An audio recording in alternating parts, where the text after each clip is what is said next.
Prepare to experience the strongest radio allowable by law. Secrets will be revealed. Myths dispelled.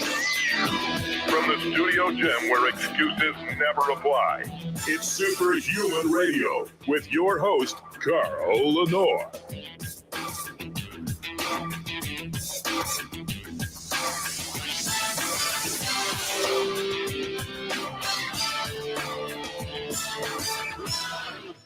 Hey, welcome back to another episode of Superhuman Radio. So many of my friends cycle. I used to when I was younger. And even when I was really heavy, one of the things I did to start my making cardio fun was I bought a Trek mountain bike and I rode all over town with it. But people are becoming more and more serious about cycling. I have a friend here named Leah. She cycles. The other day, she cycled like 60 miles in a day. And that's, if you're not a professional cyclist or competitive cyclist, that's a big deal. My next door neighbor, Elizabeth, just did some sort of cycle from Kentucky to Philadelphia for a disease. And she cycled 70 miles a day consistently to get there. And as such, when you start taking a hobby or recreation seriously, you want to be the best at it as you possibly can for your level. And that's where ketone esters comes in. Ketone esters are being widely used by the most elite cyclists in the world that ride the Tour de France. I've read some articles where it's questioned because its ability to improve performance so dramatically.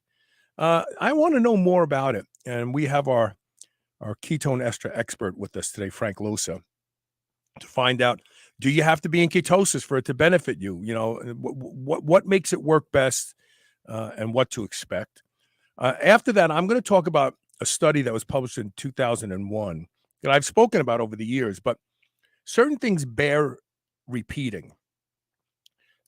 This was the cholesterol study from Honolulu, Hawaii, of elderly people, 71 years and older, over 20 years. And what happens when elderly people have low cholesterol? Because, the message that we're getting from our doctors is, everybody should be on a cholesterol medication. And let's face it, the doctors are just puppets for the big pharma who has their hand up their back telling them what to say. And we're going to examine this study and see if there's any reason that we should think that we are getting misinformation. Medical misinformation is a big term. The reality is most of the medical misinformation is being propagated from the drug companies. And this may be one of them. So we'll talk about that a little bit later in the show. I want to thank our title sponsor, and that is Legendary Foods. Legendary Foods helps you stay healthy while enjoying decadent desserts. The tasty pastry is the Pop-Tart Reimagined. Less than 1 gram of sugar, 4 to 5 net carbs, 20 grams of high quality dairy protein, and the flavors are amazing. So much so, unlike any other healthy snack, your kids will eat them. In fact, they will eat them before you do, so you might have to lock the pantry up. Go to shrnetwork.biz/legendary. Use the code SHR10 to save 10% off, and you're also letting them know that you heard about them here on Superhuman Radio, and that helps the show. And now, without further delay, let's bring Frank on. Hi, Frank. How's things in Washington? Good. Everything's calm now. Now that you're there, you straightened everything. I'm not saying this to be facetious, but Biden probably could use some ketone esters. I think everyone over the age of 30 could use ketone esters. I took mine this morning. Thank you. Good. So, at what point did it become discussed that a lot of these Tour de France athletes were using ketone esters? The story goes all the way back to the 2012 Olympics, actually. Really? And only last year did some expose come out talking about how in 2012 the UK sport made all their athletes sign a non-disclosure agreement saying, hey, if you use these ketone esters, even if your medal is taken away in the future, you can't blame us. Some lawyer must have written it up, and they didn't think Right. about the PR nightmare of that. So it goes all the way back to 2012, but we've only had it commercially available since 2016, 2017. So one Tour de France team was using it before that date, and now at least a few riders, if not most of the riders, on 80% of the teams, that are riding the Tour de France will be using ketone esters. Once they figure it out and unlock the potential, they don't go back. And I will talk about how some of the athletes are not using it and decided not to use it and why. And it has to do with actually using too much. So some of the athletes gave up using it. So some simple questions. First of all, do you have to be in a state of ketosis for ketone esters to work? Like, can you take it along with goo, that corn syrup supplement that a lot of them use? Right. So absolutely, you do not need, the ketogenic diet is not required. You do not need to be making your own endogenous ketones to be able to use this secondary fuel source. Okay. And what should people expect from ketone esters if they're cycling or if they're doing any type of endurance work? They're not going to notice, and I know, and I have to commend you first in asking this question, that you have not gone to adding caffeine to yours.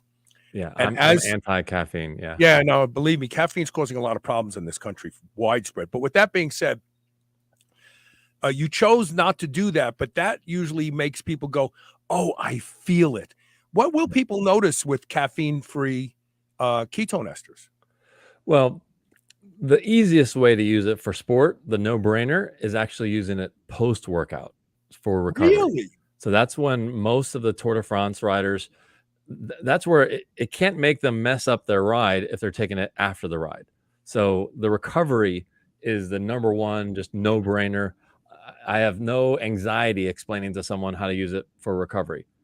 Using it for performance itself is like a 1 hour, 2 hour protocol, which we can, touch upon and kind of give some hints, but it's not all about, but recovery is the big thing. There was a clinical trial where they tried to simulate Tour de France, 15-day cycling, I don't know, 3 to 5 hours a day. And one group took ketone ester afterward, and one group took a placebo that tasted just as bad. And the result was they did a time trial at the end, and the ketone ester group was 15% faster, not 1%, 2%, but 15% faster, which is massive on the recovery front. And they were taking it immediately after their workout and also immediately before bed, which is counterintuitive. You would think, why would you take energy before bed? So a lot of research has been done in recovery. When it comes to first of all, we tell people never to take it on game day. We've had a triathlete drop out of the race and was expected to win $10,000, dropped out of the race because the ketone ester didn't work right for him with the protocol that he used. It made his he took too much and he didn't follow the protocols, and his blood sugar dropped so much that it felt like his legs were cement, and Right. he had to drop out. So you need to really, really take it in practice multiple times, maybe 5, 10, 20 times before to really understand it, and also not change protocol. We've had people do fasted workouts and take the ketone ester and they loved it, and then game day they added a banana and a power bar. I'm like, well, you didn't add the banana and power bar during the practice, and lo and behold, it didn't work. So as far as during performance, the reason why it's so complicated is that it changes up the entire matrix. It's not like caffeine where you can just add caffeine to any other supplements and it just works. Well, it makes you think it's working. It has Yeah, it has some makes negatives of, makes right, you crash more and sleep right. worse and all that other negatives. But you just add, it's brainless. Caffeine is brainless. You can add it to anything. But with ketones, you have this dynamic of sugar versus ketones is one approach where you're taking no sugar and you're just taking exogenous ketones. And then there's this approach of what's called the dual fuel, where you're taking ketones and sugar at the same time, which it sounds sexy to say dual fuel, but I'm not convinced yet that that's the best way to See, use now it. I always thought way back when ketone salts were in vogue, I used to add them to my protein, my pre-workout protein shake, Yeah. because my attitude was whatever that tissue wants to run on at that moment, whether it's glucose or ketones, it'll be available. So you're saying that even though that sounds like it Yeah. makes a lot of sense, it doesn't. It sounds great and it makes for great headlines to sell products. So, I could take that route, dual fuel, but here's the problem. Glucose is a dirty fuel. So Mhm. it's just dirty. It creates lactic acid. Ketones create zero lactic acid. So lactic acid, yeah, I understand that it creates its own fuel source, but eh, I would rather have no lactic acid running an Yeah, 800-meter because dash because because that's what slows me down. muscles don't use lactate until it's painful. Right. You have to be able to embrace that pain as your jumping off point.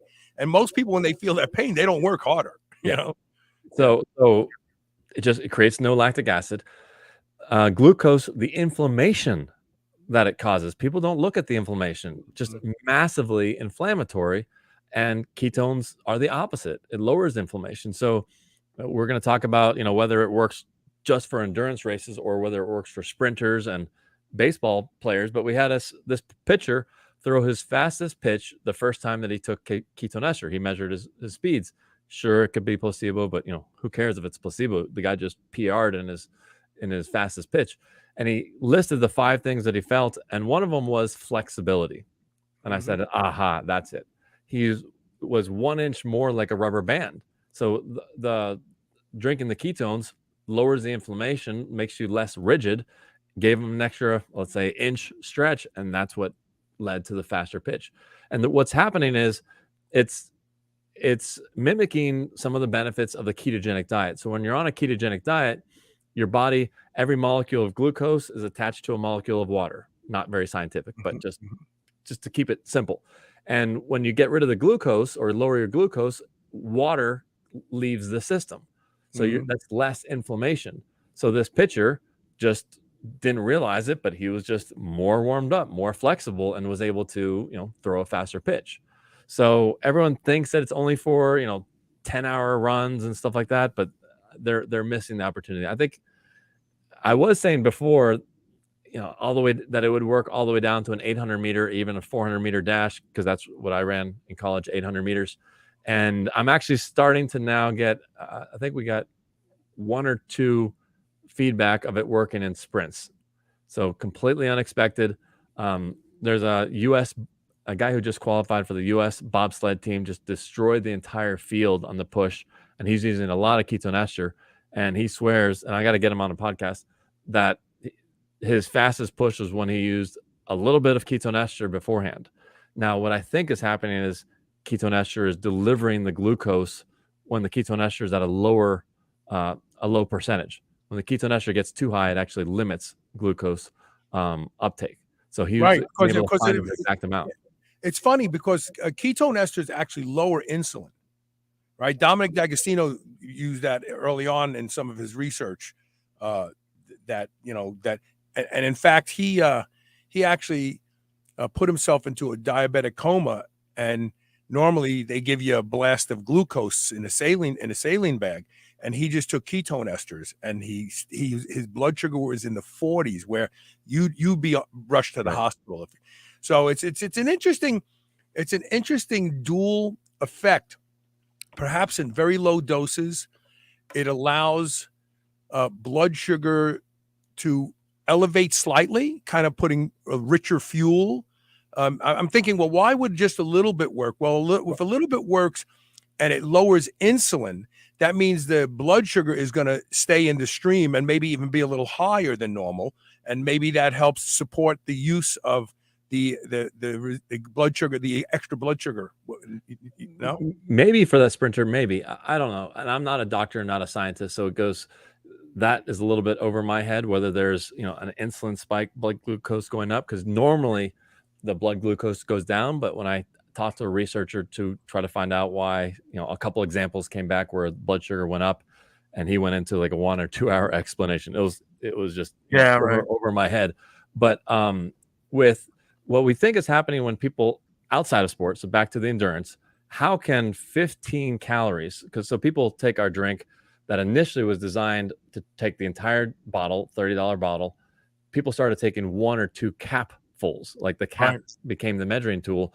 And we even changed the bottle to change this, what we call the serving size. So now it's, $2, $2.50 per serving, because people found it so strong.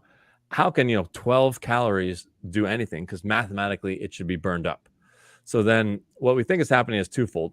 One, I think food and glucose are overrated. So if you approach your workout on a fasted state, you don't have that bowl of cereal, which, what does that weigh? People pay $100 for a pair of shoes that are, an ounce lighter, but then they eat a bowl of cereal that weighs much more than that. That's funny. And why are you eating that bowl of cereal? Does that bowl of cereal turn into energy, within an hour or two of your workout? Probably not. What that bowl of cereal is doing is making you not hungry for the beginning of your race or workout.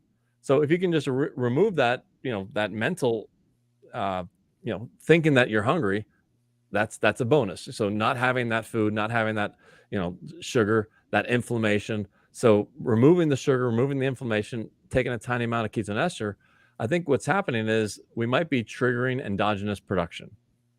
So we don't talk about this in terms of people sitting on the couch, because then they think, oh, I drink the ketones and I'm burning fat. No, that doesn't work. You're not. You're burning the ketones. You're skipping in the ketogenic diet. When you are out of glucose, your body burns fat to make ketones. And I've always said drinking exogenous ketones is not real ketosis. Other companies say when you drink ketones in 30 minutes, you're in ketosis. It's misleading. I know. I've argued about that. The actual term is ketolysis. It just means you're using ketones. It doesn't mean where the ketones are coming from. And if the ketones are coming from a body, they're not coming from metabolized fat. I mean, it's very simple. But it sounds sexier to say, be in ketosis in 10 minutes. You're not in ketosis. And I don't say that. And some of the researchers are actually changing the papers to define it as exogenous ketosis and endogenous ketosis, because it's very misleading. However, in the context of sport, we're not sure whether that small amount is either triggering some sort of endogenous production where the body's like, oh, here's some ketones, so let's make some more. And there's no sugar in the system, so let's keep on making more. We have done some non-formal clinical trials where they have a mask and they can detect that more fat was being burned after taking a small amount of ketones. So we're trying to flush that out. So is it this endogenous creation, or is it just all of the damage of the sugar that we don't realize is happening just being gone, and then just running without all those negatives? I have my own theory or twist on this discussion. So we have to always look at evolution for everything that we experience as humans. Why our body does this? Why, if you try to look at things through evolutionary glasses, we would not have produced ketones except in the absence of food. And famine was a real problem for us for millions and millions of years. And and it's said by the literature, it's stated by the literature that ketones are also a signaling molecule. Well, what are they signaling? Right. And I would propose that when your body senses ketones, it actually looks at the faculties that are absolutely required for things like hunting and not becoming food, and being agile and being aware and so on. Your brain works better, because the only time over millions of years that we would have had, 2 millimoles of ketones in our blood is if we hadn't eaten in a while. And that is like, okay, everything has to be used for survival now. And when we go into that survival mode, it's been shown to cure diseases. Dr. Robert Gorder was a good friend of mine before he moved to Germany. He's running the Cologne model, the Cologne Gorder Cancer Institute. He was curing cancers, aggressive cancers, with hyperthermia, getting people's body temperatures up to like 106, 108, keeping their heads out of the tube so their body was experiencing heat. And pancreatic cancer was gone like that. So those are moments of survival. That's when the body goes back to the original blueprint and goes, okay, we have to get rid of everything that's a lower level DEFCON than what we're being faced with right now, so that then we can use all of our faculties to focus on this. And I think ketones are a primitive signaling molecule that makes the body focus on the task. And if your task is expending energy, like in hunting or trying to not become food, that is given the highest priority. And I think that's why ketones work so good. Sure, that's very possible, because a lot of the ketone benefit goes to the brain. And if you have a sharper brain, it just flows down to everything else. So it could be as simple as just making the brain sharper, and then the trickle down from there. Don't forget, there are several good papers that show that fatigue in muscles doesn't occur in muscles. It occurs in the brain. Yeah. So the body starts to produce more serotonin, and serotonin actually will make the body protect itself by shutting down the ability to produce energy, work harder. And that all happens in the brain. And that's been proven not only by human studies where people just really gave everything an event all they had, and then they put this magnet on your head, and it stops the negative feedback loops that would restrict you from exerting energy. It blocks them, and then all of a sudden you're ready to leg press 1,000 pounds again. Yeah, you went to fatigue. So it definitely starts in the brain. There's no doubt about it. And there was one clinical trial where they were doing a soccer sprint trial, and I said, hey guys, it's not going to work. So while you're at it, test the brain. And 2 years later, the title was Cognitive Improvement Using Ketone Ester and Soccer Shuttle.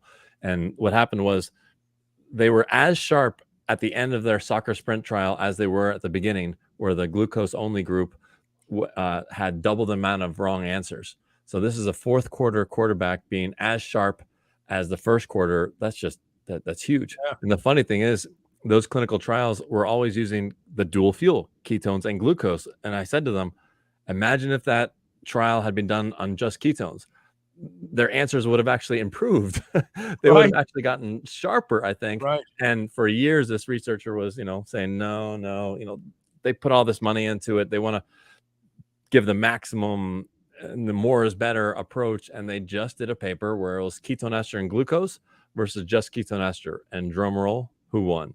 It was the just ketone ester. So that'll be a whole new science.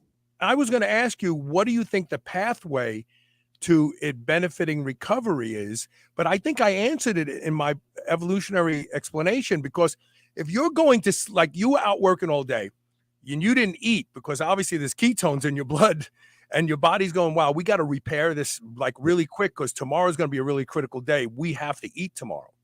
And so maybe the body upregulates the repair mechanisms and you recover faster. Well, if you want to get William Curtis on the podcast, he could go deep into the science on that.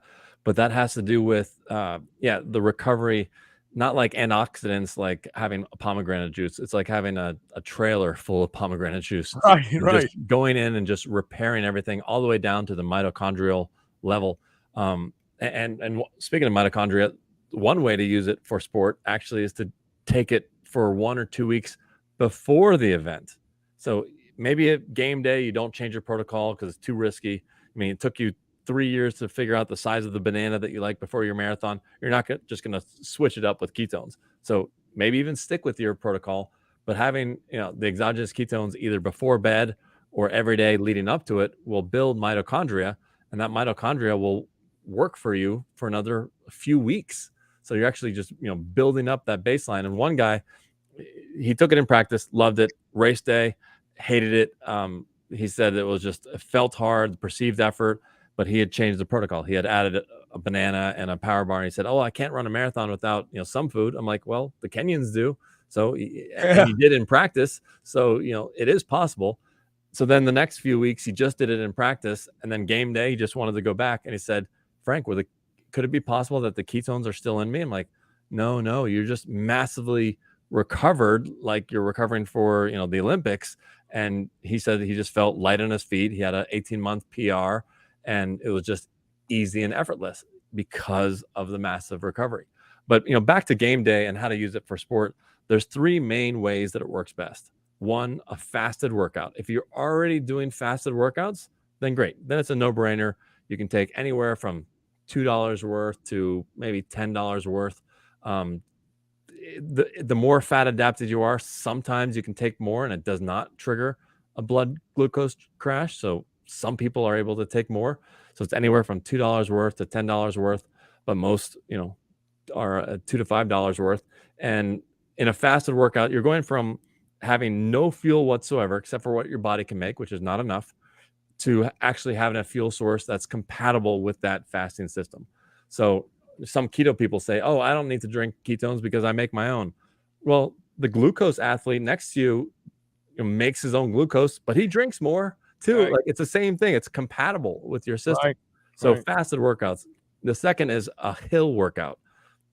So it just works exponentially better on hills. So some people can time it right before a hill, take some ketone ester, and your muscles have, I think it's more mitochondria. The slow twitch muscles have more mitochondria that can be instantly charged up. Whereas when sprinting, you don't really have, you don't have that same amount. And then the third is altitude. So it works exponentially better at altitude. So if I was to do a clinical trial, which we're trying to get, it would just pull out those 3 things. It would get some fasted workouts out altitude with hills. And the numbers have been so good for some people that I told them not to talk about it on the podcast, because all of their listeners would hear that percentage gain and then not follow the protocols and expect the same thing. It's just like, it doesn't work that way. So altitude is the third way. So, some people will slow release it into their water bottles, get some ketones in. Some will do, we had one Tour de France athlete followed my advice. I'm like, hey, this is what I would do. And he did it. He went to training camp, 7 days training camp, 3 to 5 hours a day. And he only took small amounts of ketone ester every hour. He said, I didn't feel hungry. I didn't feel, when I was done, he asked me, well, should I eat dinner? I'm not hungry. I'm like, yeah, I think so. You're 7 days riding. You're gonna wilt. So go ahead. And, whether that was keto or not wasn't relevant. Just get your calories in. And he was able to do 7 days. And his recovery, he didn't have the inflammation from the sugar, but then he also had the ketones that lower inflammation. So his recovery from a day-to-day basis was, much different. So it changes. It can change everything, but it can take a while to dial it in. Had a cycling coach from Miami said that the first 3 times he took it, once he had to have his wife pick him up from a couple hours away because he felt so horrible. But then when he, because people want to skip part of the protocol, they'll do everything and say, oh, but I want to still do the breakfast. Right. And once he finally dialed it in, he was like, oh, wow. He actually liked the fact that his wife had to pick him up because he knew that something was going on. He'd rather have a huge, horrible experience as opposed to just nothing. Right. So it's actually turned out to be a good thing. I'm a big believer when you're trying to ferret out something that you're using, a supplement. A bad experience is as good as a good experience. You just you're on the track. You were just heading the wrong way. Now you got to find the way to turn around and go the other way. So I tried to do that once for this one guy who was ketogenic, and money was no object. He said, how much can I take? And I'd say, let's just go ahead and play around, take the entire bottle, and we can work backwards from there and see how horrible it is.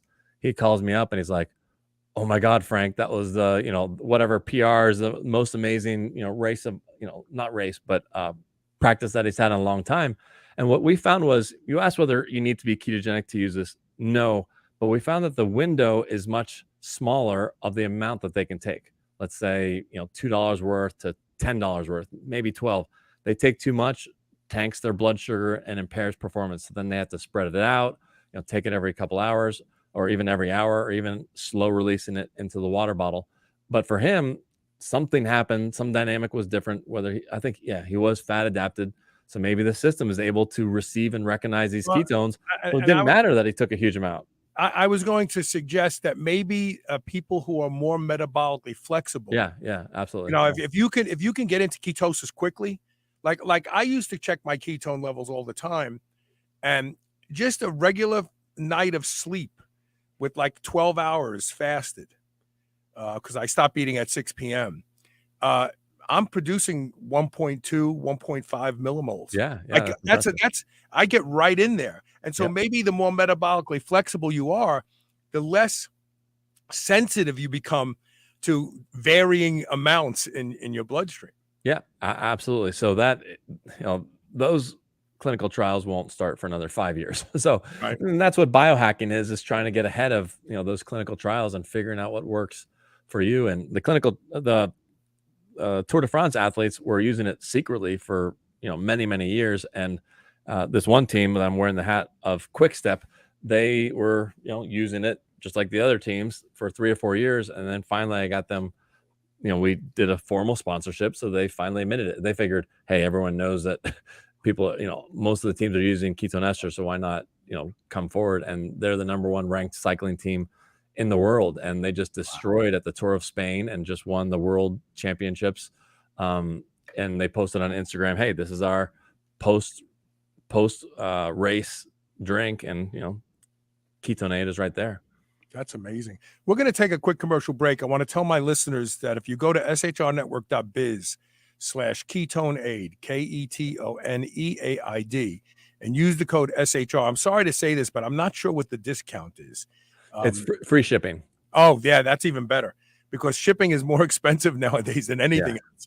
I mean, a lot of businesses are literally on the brink of failing because they sell bottles of liquid and it costs more to ship it than, there you go. Yeah. And we'll talk about that when we come back. Yeah. I love these products.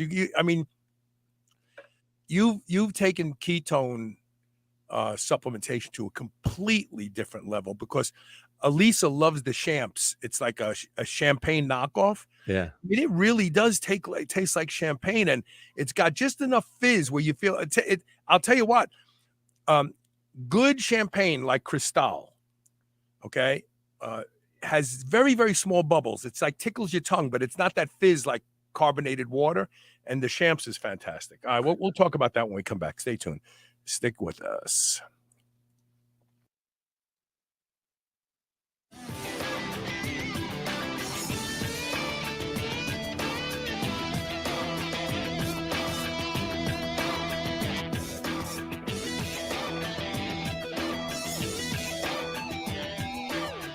Never before has a product been so appropriately named as Botanic Tonics Feel Free. This plant-based elixir combines a variety of different effective compounds, all from raw plant materials that at different doses provide you with completely different experiences. A third of a bottle puts you in the zone and makes you very focused and is ideal for a non-stimulating pre-workout. It also has a mild analgesic effect for us older lifters who have soreness and little pains and aches that keep us from training as ferociously as we want. A half a bottle will create a mild euphoric effect that will allow you to forego consuming alcohol, but still be socially lubricated and have fun. I have never had a product deliver on its name the way Botanic Tonics Feel Free does, and I won't ever be without it, and you shouldn't either. Go to shrnetwork.biz/feelfree and use the code SHR40 for 40% off your first order. I promise you, you will not be disappointed. GHKCU is one of the most effective peptides for rebuilding more youthful skin, reversing skin damage, diminishing wrinkles, and tightening loose skin. I personally use Restoracell with GHKCU every day. It's making an undeniable difference in the quality of my skin. Restoracell is fantastic for all types of skin. Now you can order Restoracell and save 25% when you use the code SHR25. That's SHR25. While you may be diligent in your workouts and your diet, don't neglect what people see first and foremost, and that's your skin. Go to shrnetwork.biz/blue and use use code SHR25 today. Remember those rectangular toaster pastries you used to love when you were a kid? Well, Legendary Foods has just made them better. The new cake-style tasty pastry is like nothing you've ever had before. With 20 grams of high-quality protein and less than 1 gram of sugar, you'll feel like you're cheating, but you're not. Go to shrnetwork.biz/legendary and use the code SHR10 to save 10% off your purchase of tasty pastries. Now available in cookies and cream, red velvet cake, birthday cake, blueberry, strawberry, brown sugar cinnamon, and hot fudge sundae. Go to shrnetwork.biz/legendary and use code SHR10 today. Dogs should be powered by fat and protein, not carbs. That's why Visionary Pet makes low-carb, ketogenic dog food for dogs of all breeds and life stages. From kibble to freeze-dried and even low-carb treats, all Visionary Pet recipes are very low-carb, ketogenic, and made with 100% real meat protein. Shop now and use code SHR for 20% off your first order today. Your dog deserves the lifelong benefits of optimal nutrition. Make the switch to Visionary and see why smart dogs eat low carb. If you'd like a shortcut to better sleep, more energy, and calmer, more stable moods, then you should make sure you're supplementing with magnesium daily. Let me tell you why. About 75% of people are magnesium deficient. This deficiency can lead to higher levels of anxiety, irritability, trouble sleeping, and low energy. It can even contribute to foot and leg cramps while you sleep. Magnesium Breakthrough by Bioptimizers is the single best magnesium supplement in the world. Simply take 2 capsules before you go to bed, and you'll be amazed by the improvements in your mood and energy levels and how much more rested you feel when you wake up. I take Magnesium Breakthrough every night and I sleep better because I use it. Go to magbreakthrough.com/SHR and use the code SHR10 during checkout to save 10% off and get free shipping. Check it out. This is the Superhuman Channel, where brawn and brains finally meet.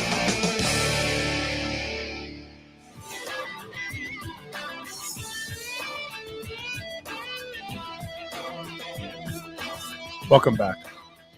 So, Frank, where does it stand with ketone esters for performance that where there's a hierarchy of what's the word I'm looking for? Like with WADA, could WADA say, oh, these ketone esters are banned?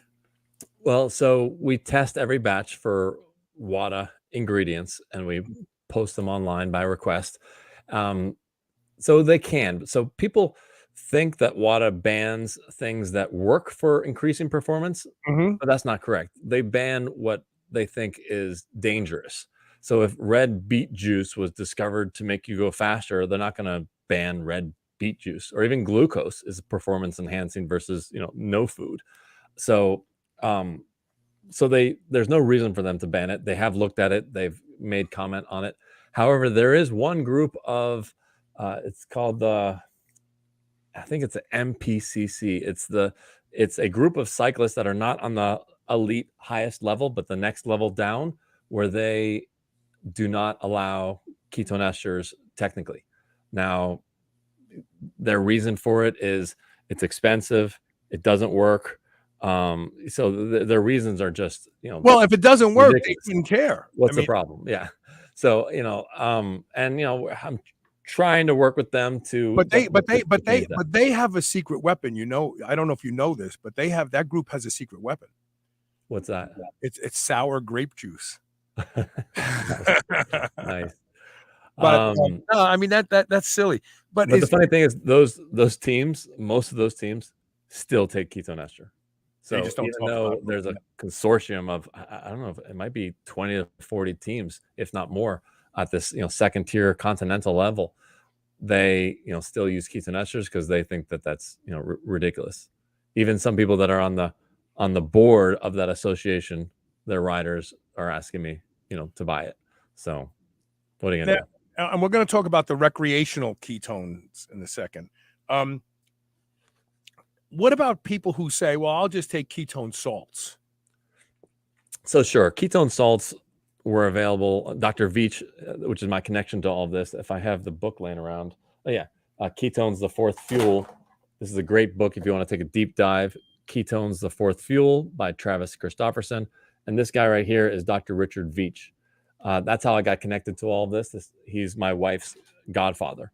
And he had ketone salts 15 years ago, and he just threw them in the trash. He just said, first of all, your cardiologist is going to kill me because the salt load is just so huge. And the other problem with most ketone salts that are on Amazon, whatnot, they're racemic. So only half of it is bioavailable. Your body can't use as energy, only half of the molecule. So you have something that's already 2 grams of salt per serving, but you can only use half of it. So if you want to double the dose, you're heading up to 4 grams of salt. And I'm all for more salt, but once you get to 2 and 4 grams and you're taking that multiple times a day, it just doesn't work. And the salt impedes the BHB penetration. It's just not nearly as good. And the ketone ester can actually be less expensive on a cost per effective basis than many of the ketone salts. Right.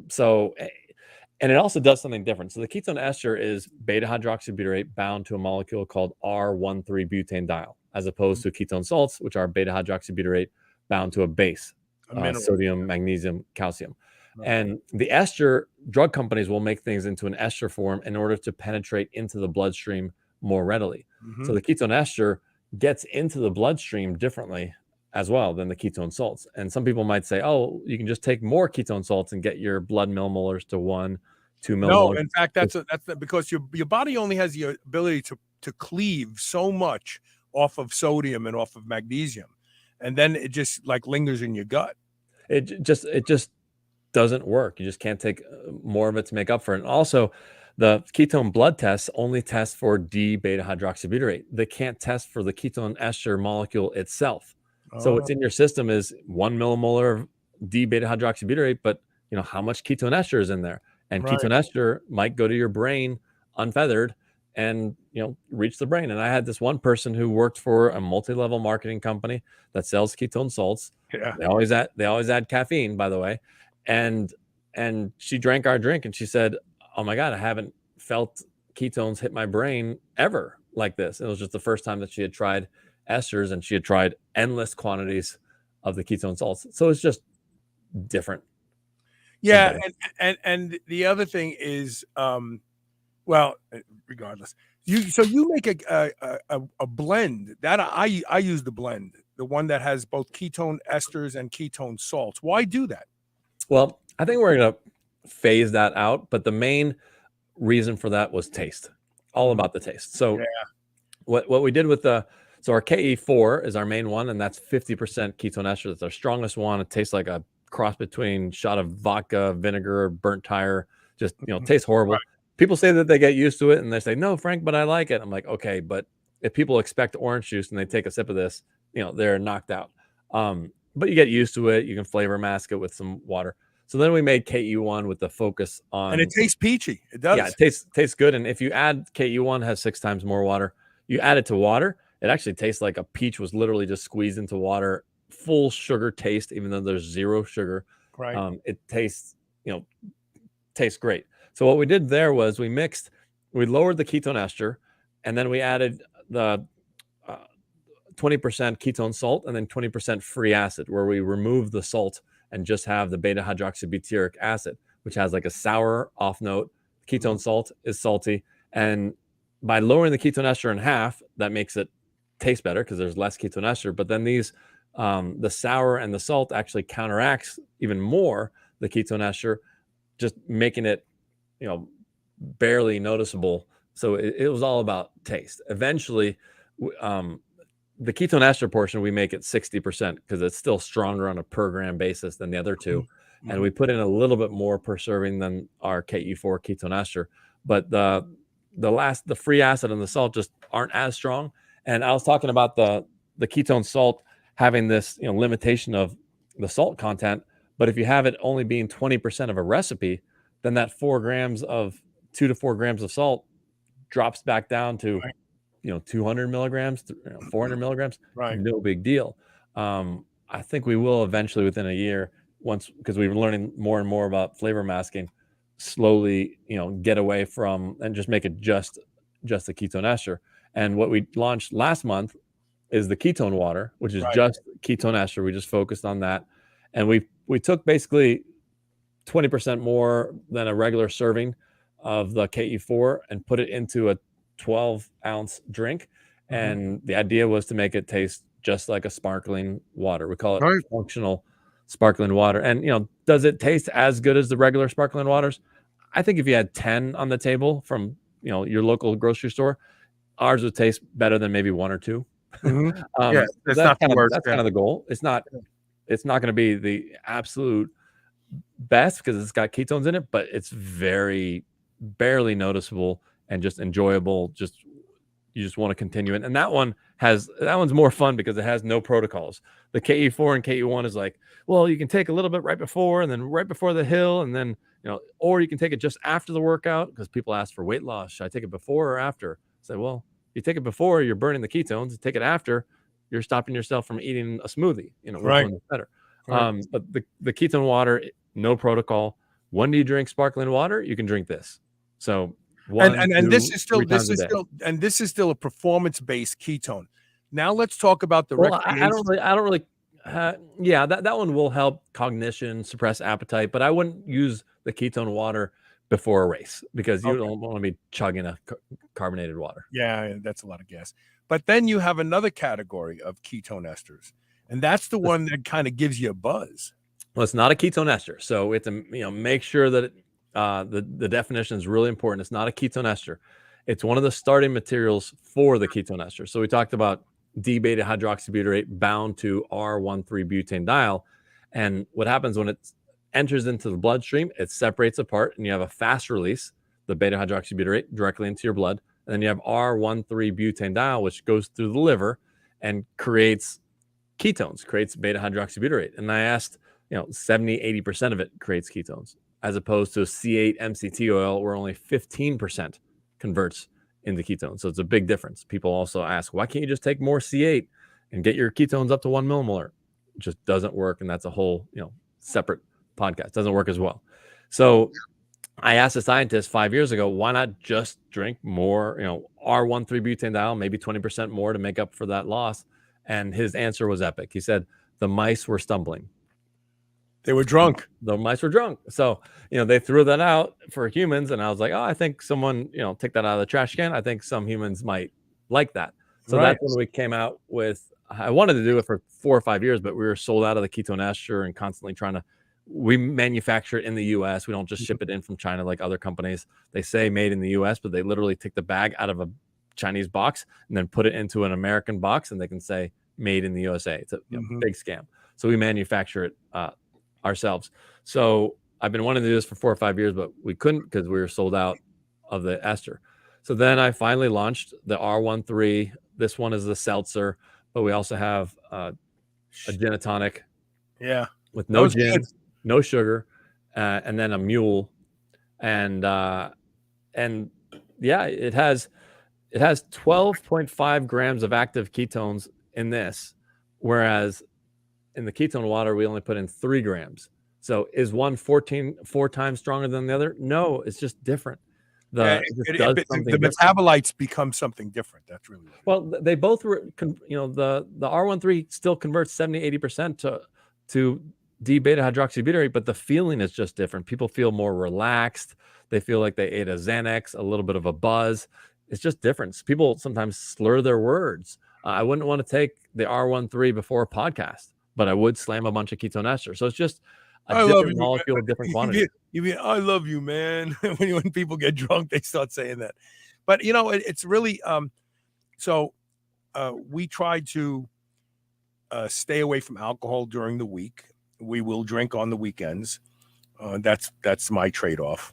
And so there's a lot of evenings where we're going to go watch a movie downstairs in the media room, and Lisa will grab 2 of the champs, which is like champagne. Yeah. And you'll sip those, and you just feel like the edge come off. Yeah. I don't feel drunk. I feel good, but at the same time, I'm thinking, and I'm giving my body ketones. So it's like a win-win. Exponentially better than ethanol, even for people that only drink, quote unquote, only drink 1 drink a night. The lowest hanging fruit, the beneficial thing that you can do for your sleep and performance and mental health is to get rid of the alcohol, the ethanol based alcohol. Right. So real quick, people think that beer, vodka, and wine and tequila are all different types of alcohol, but they don't realize, most people, that when you distill it, it's all a clear liquid called ethanol. They're all the same alcohol. So people equate the word ethanol and alcohol because for 2,000 years, that was the only alcohol that humans could drink. Other alcohols like rubbing alcohol and stuff like that will make you go blind. So this is the world's first ketogenic ethanol-free alcohol. You can drink it. It skyrockets your ketones and gives you a little bit of a buzz without all the side effects, The damage, of all the ethanol. damage. Yeah. So even people who drink versus water, not versus alcohol, because their sleep scores are much better versus alcohol, but versus just water, drinking one, they tend to actually have a better sleep score. Now, if you decide to drink 2 or 3, then you start getting diminishing, benefits, and you will have worse sleep scores if you have, would it help me recover from a workout that day as well? It'll do that as well. So, post workout or post marathon race, some people celebrate with, a beer or champagne. So horrible for you. So having this, post workout, would be great for skyrocketing, the ketones. I think the ester would be better, but still the recovery, it'll definitely be up there and less expensive for that, exact intended purpose. But we've helped people get off of a bottle of wine per night. She didn't consider herself an alcoholic. She just drank a bottle of wine, and she was a biohacker, and that was her vice. And she switched over to 2 cans. 60 days later, I call her up. She still hadn't had a sip of wine. And then a couple months later, I call her up and she's like, "Sorry, Frank, I'm not drinking your drink anymore." And I'm like, "Uh-oh, did you go back to wine?" She goes, "No, I'm just drinking water." I'm like, that's great. Like you went from addictive substance to this. Now, recently we came out with a new flavor, the mule, and she really liked it. So I saw that she bought a case of 72 of them. But I called her up and said, "Hey, are you okay? You're not, overindulging." Back on the She wagon. said, the way that I wake up in the morning, not being inflamed like I used to, is just night and day difference. I'm good. Thanks for checking up on me. So that drink is extremely exciting in its own right, and hopefully we'll get some clinical trials to prove that it can reduce some urgings and cravings. And with regular alcohols, some alcoholics have said that if you have a 6-pack of beer and you sip 1 sip of it, the tendency is you have to drink the entire 6-pack, and then the other, you wake up in the morning and all you can think about is, where can I get the next 6-pack? With this, some recovering alcoholics have been able to drink half of a can, put it back in the fridge, feel something, and then just not even think about it the next day. So it's not the same. You don't want to have more and more and more. You're just content and good after 1 or 2. I never realized how inflammatory alcohol is. When you're young, you bounce back from stuff like that the next day. I remember I got drunk on Valentine's Day one year in Los Angeles, and the next morning I ran a half marathon. And I was drunk when I started running the half marathon. But now, because I'm 64, and more importantly, I'm plagued with injuries from being a strength athlete type. I have so many, I've torn more muscles and had more surgeries than I care to admit. If I have even a glass of wine, the next day, it's like, oh my God, my leg hurts. Oh my God, my tricep hurts. It's like the pain. And that's why I don't even drink as much as I used to. I drink occasionally now because it has to be important enough for me to have a drink to know that tomorrow is going to suck. Yeah, even with one. And I also put myself in the camp of, I don't drink because it's just, I'm 48 now, and it's just not worth it. So I wait for that on the beach. I'll have that one Corona, every 6 months. And I'm just like, that's fine. That's worth the squeeze. But now, I don't know what your experience is. You have 1 or 2 of these cans. How do you feel the next day? Like, they don't. I feel great if I drink your stuff. Absolutely. I don't even think about it. There's not even like, oh, that's why I feel this way because I had one last night. Yeah, but we've had people show their Oura Ring data versus water, saying, "Hey, normally I get this much deep sleep," and they drink a can of this stuff, and their deep sleep improved by 20-30 minutes. I'm going to try the ketone ester tonight before bed. I want to get to some questions, but before we do, I just want to plug shrnetwork.biz/ketoneaid, KETONEAID. Use the code SHR for free shipping. That's a big discount, free shipping today. Okay, so Tommy, let's see here.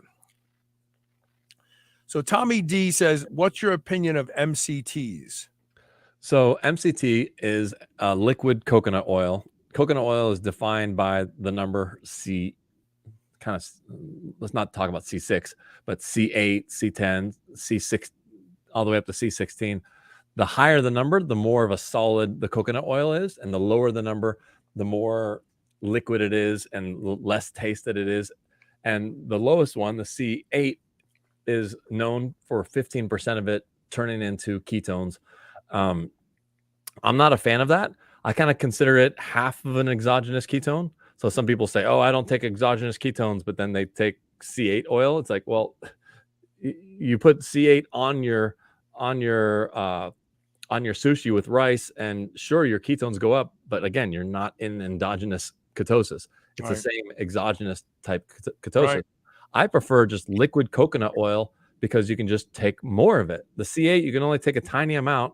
Yeah, it gives me the runs. Because they call it the disaster diet. People get disaster pants from it. The number 2 viewed video on my YouTube channel is my wife sitting on the toilet with the toilet closed, just in agony. Oh my God, I must have taken too much of that oil. And she just took 10% more than she usually does. And she had a tolerance for it. And it felt like, a whole bunch of ninja stars in her stomach.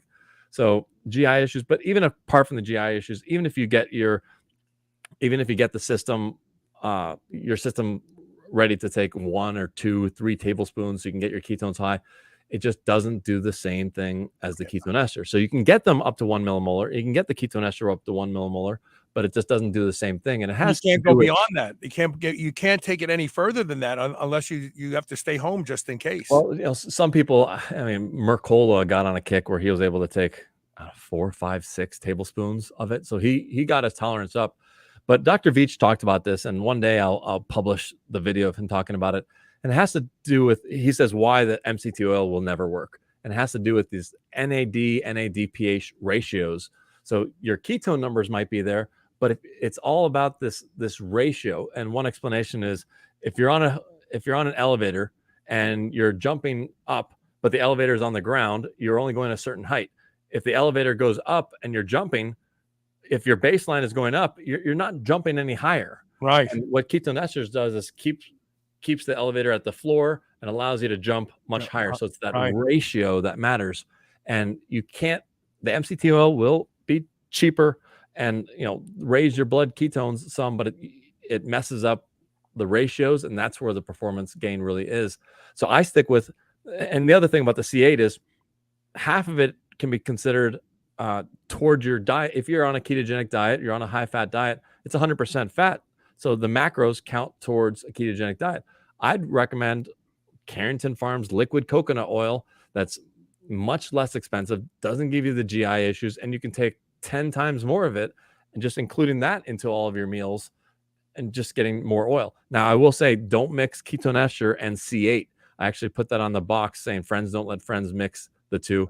Even those mice papers might say that they work well together in humans. It just, people get, it's as if they had quadrupled the amount of C8 that they took. So if you knew that, a teaspoon you can handle, it's like taking, 4 times that.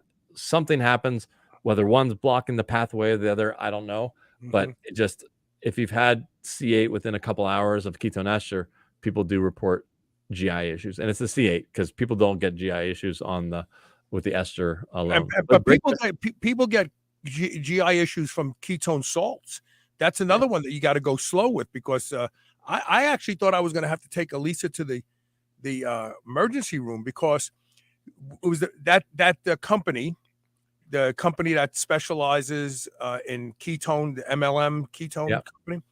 So they gave us some packets, and they gave her, she can't tolerate caffeine at all. They gave her the non-caffeinated version, and they said, just mix in 16 ounces of water and then drink it down. And she did, and her digestive system stopped.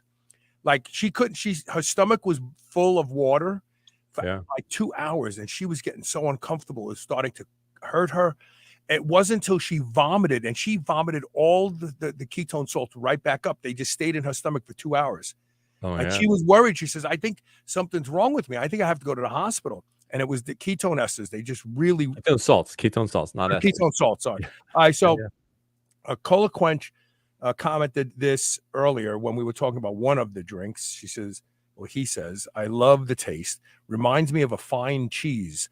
I don't know which one. I don't know which drink. I'd love to know which one. And maybe I don't know if I want to know why it tastes like a fine cheese.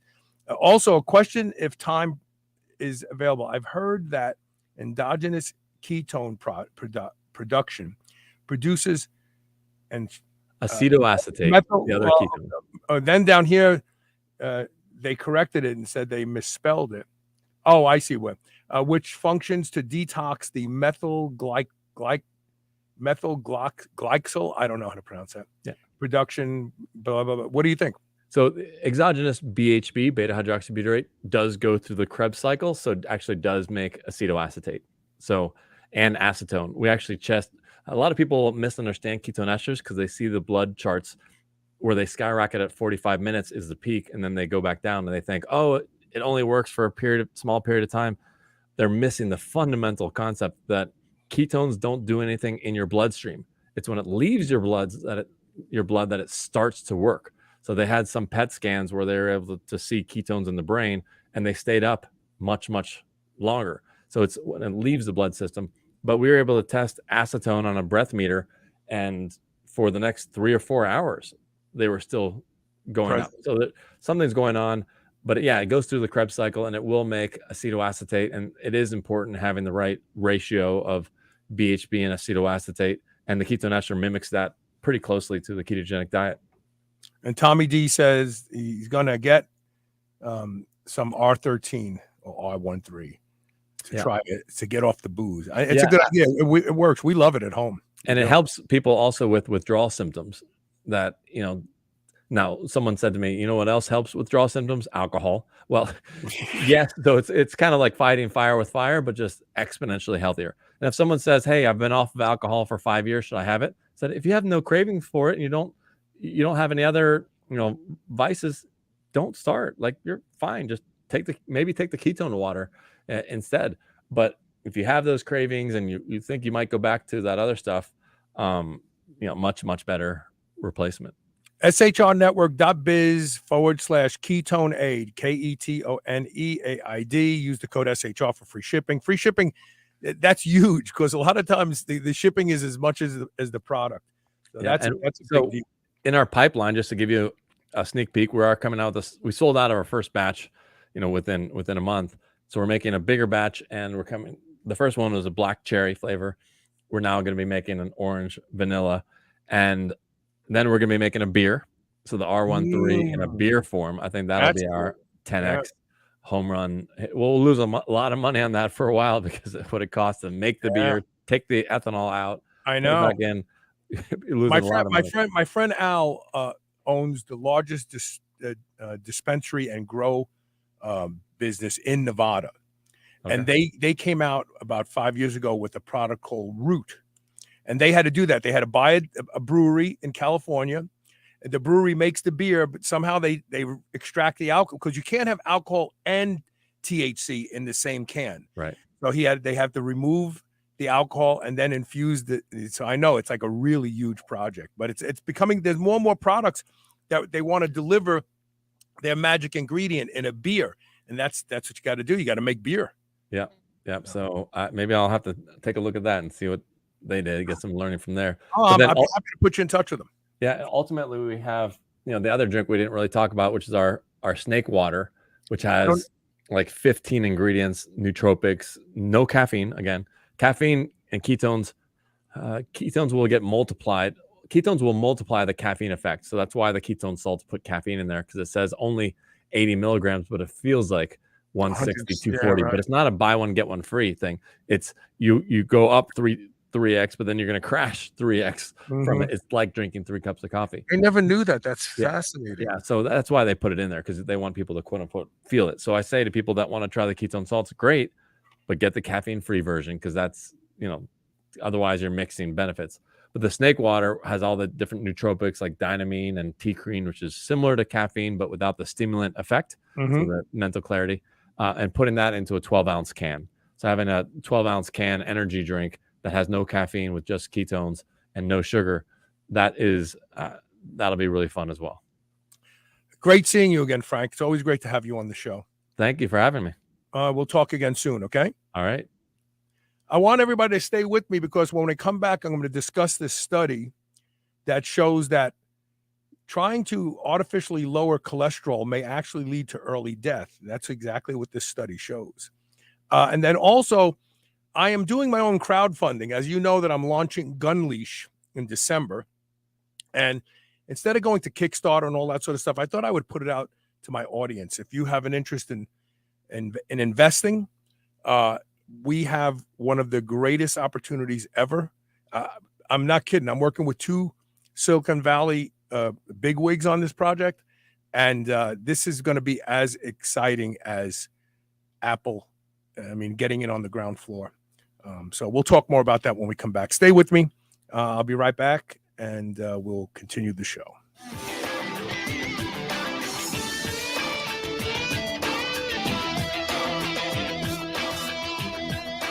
Dogs should be powered by fat and protein, not carbs. That's why Visionary Pet makes low-carb, ketogenic dog food for dogs of all breeds and life stages. From kibble to freeze-dried and even low-carb treats, all Visionary Pet recipes are very low-carb, ketogenic, and made with 100% real meat protein. Shop now and use code SHR for 20% off your first order today. Your dog deserves the lifelong benefits of optimal nutrition. Make the switch to Visionary and see why smart dogs eat low carb. There are lots of concerns about food supply today. That's why you need White Oak Pastures. White Oak Pastures will deliver food right to your doorstep. You don't even have to go out and be disappointed by shopping in grocery stores. The finest beef, pork, lamb, duck, and more can be found at White Oak Pastures. And now they even have seafood. And best of all, White Oak Pastures has a negative carbon footprint, which means that you don't have to feel guilty for eating your ribeye. Go to shrnetwork.biz/white oak and use the code SUPERHUMAN to save 15% off. I would easily say that I am the hugest proponent you will ever meet to doing anything that will improve the quality of my sleep. And that's because sleep is linked to just about every metabolic disorder we see in our population today. One of the easiest things you can do to improve the quality of your sleep is to get a pillow that can be shaped into the exact form factor that allows you to get your best night's sleep. And that is MyPillow. I've been sleeping with MyPillow for a few years now, and I can tell you that when I have to travel and stay in hotels, I don't get a good night's sleep because I don't have MyPillow with me. Right now, you can save up to 60% off of everything offered to improve the quality of your sleep at shrnetwork.biz/MyPillow when you use the code SHR. Or you can call toll-free 800-889-4938. And remember to use code SHR to save up to 60% off of everything at their website. Spit that out right now. This is the Superhuman Channel.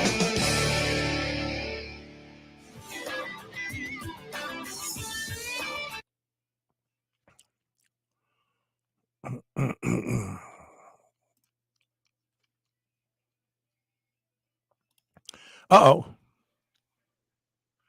I didn't think about it. That banner is in the wrong place. Well, you know who I am. I could take that down, right? It frustrates the hell out of me when I hear people talk about their doctor putting them on statin drugs.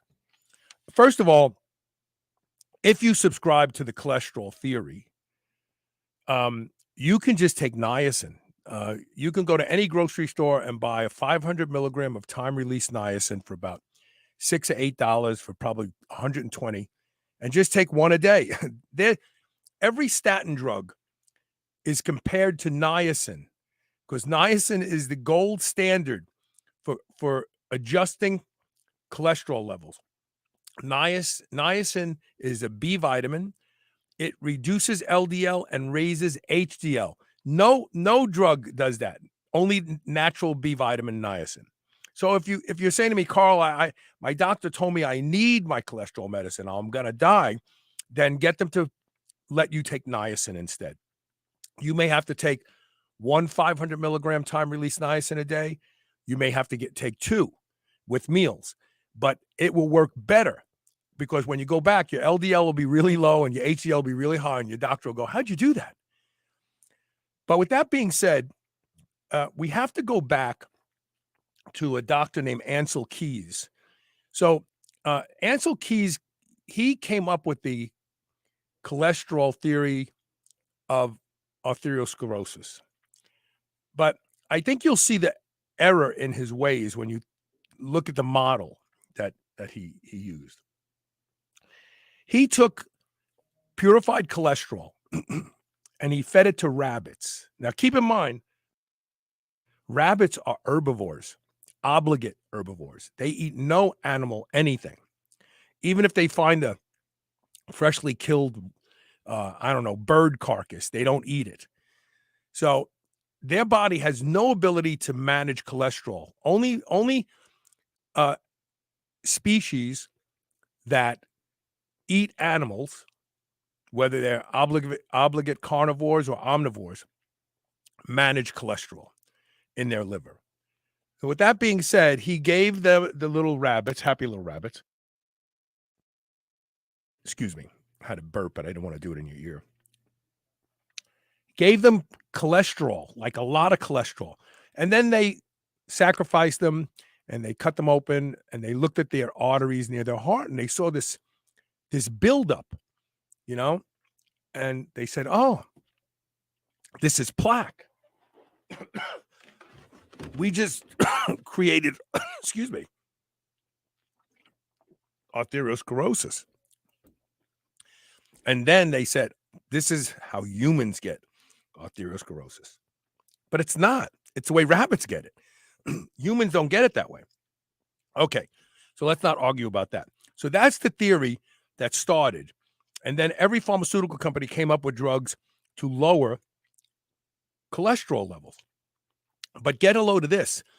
And you can find these studies yourself by searching PubMed. Search for statin drugs and the occurrence of second heart attacks. People who've already had heart attacks take statin drugs. Do they get a second heart attack? Absolutely. At the same rate as the people who didn't take statin drugs. And also, statin drugs don't prevent the first heart attack either, because the doctors put people on statin drugs in their 30s. Oh, we're going to protect you, prevent it. And those people still have heart attacks. So statin drugs, like some other recent topic that didn't work. Remember, if you get this shot, you won't get the virus. Oh, you still get the virus?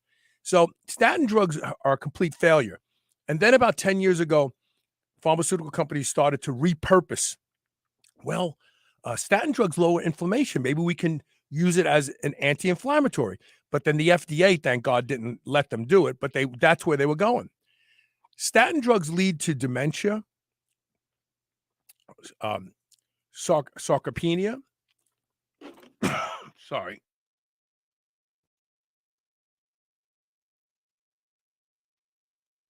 That wasn't supposed to come up. Sorry.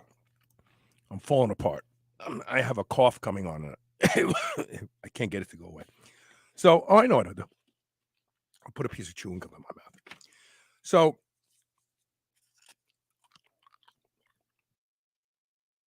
statin drugs never work.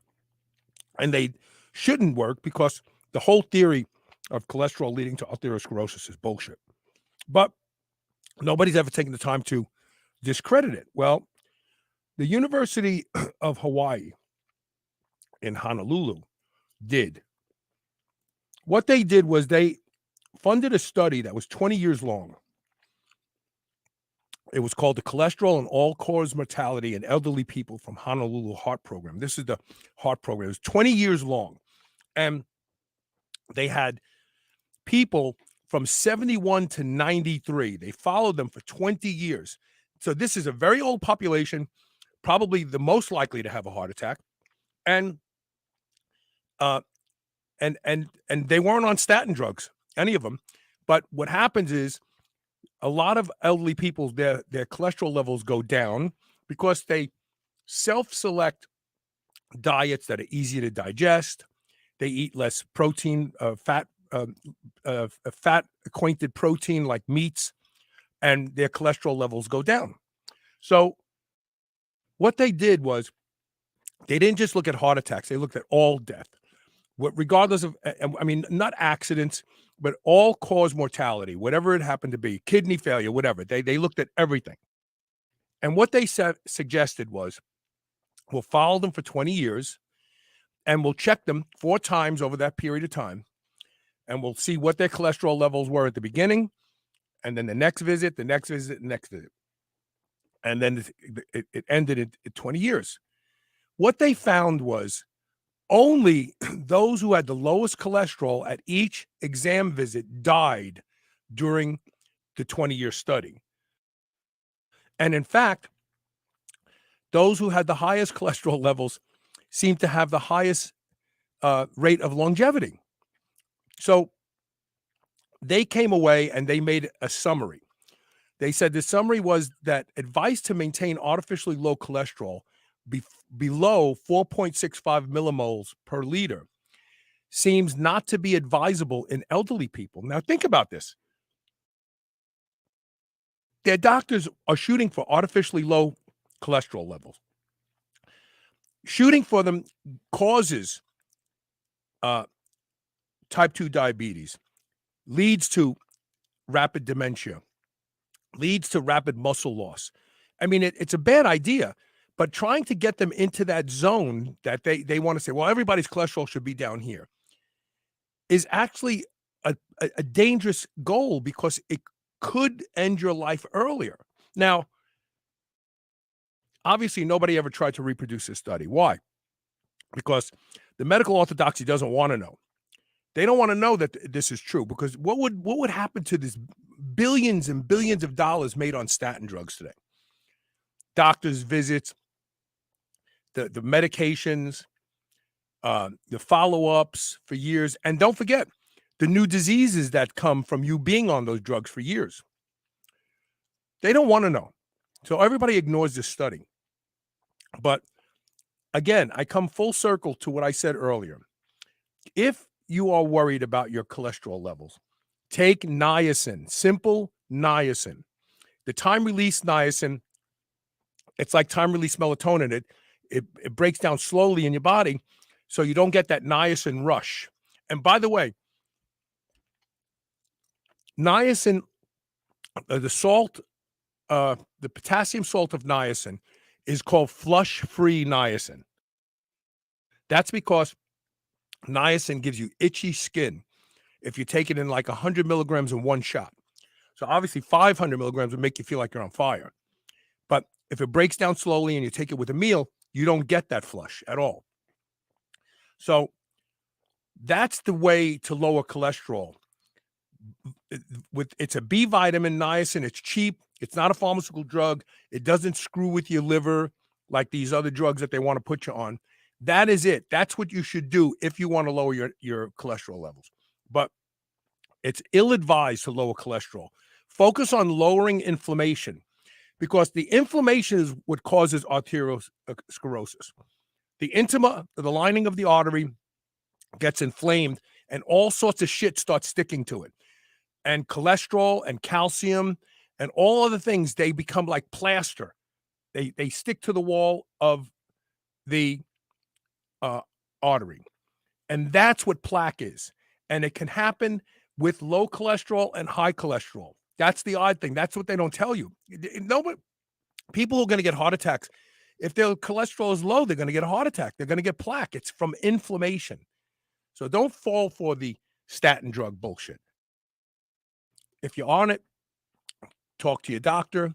Say, I want to get off of my statin drugs. If they say, oh, you'll die, you'll have a heart attack, point to the Honolulu study. It'll be on when this show posts. It'll be on the website, so you can click it, read it yourself, and carry it to your doctor. Your doctor's going to poo-poo. He's going to say, oh, this is one study. Well, there's only one theory that you're working on of arteriosclerosis. What if that's not the right theory? Ansel Keys fed cholesterol to rabbits. They're herbivores. They're not designed to process cholesterol. What if this is all wrong? Like, they won't want to hear that. They'll probably get mad at you. But it's worth the discussion to save your own life. Okay, the last thing I want to talk to you about. Got too much stuff on my desk here. I'm becoming hapless. In December, I'm launching Gun Leash. Some of you have heard me talk about it, and maybe some of you haven't. Gun Leash is a postage stamp sized electronic device that attaches to your gun. You can attach it just about anywhere, and it keeps you from losing your gun. Over 500,000 guns are lost or stolen out in the world every single year. This is a big problem. Gun Leash can make handgun ownership and those who carry their guns a lot safer. 300% time more likely to lose your gun if you carry your gun as opposed to leaving it home. And we're doing what's known as an angel fund round right now, where we're raising money and we're looking for people who are certified investors, people who invest already. They know what they're doing. And the best way to reach me is on air at superhumanradio.net if you want to learn more about this. This is going to be huge. I'm not just saying this. I've been working on this for 2.5 years now. I can tell you that this is the most exciting thing I've ever been involved with in my life. We have a team of experts. I have 2 Silicon Valley bigwigs working with me on this, and everybody agrees this is going to be an amazing opportunity. So if you think you would like to hear more, maybe you just want to hear it. You just like to know more, or you want to know what the threshold of investment is, or anything. Maybe you have a relative that's a big Second Amendment advocate and they like to invest in things like this, and you want to do a little recon. You can reach out to on air at superhumanradio.net and message me, and I will get back to you and set up a time for us to talk. So there you go. That's it. This is my attempt at crowdfunding my audience. Okay, that's it. We will see you tomorrow with more Superhuman Radio. Thank you for being here today.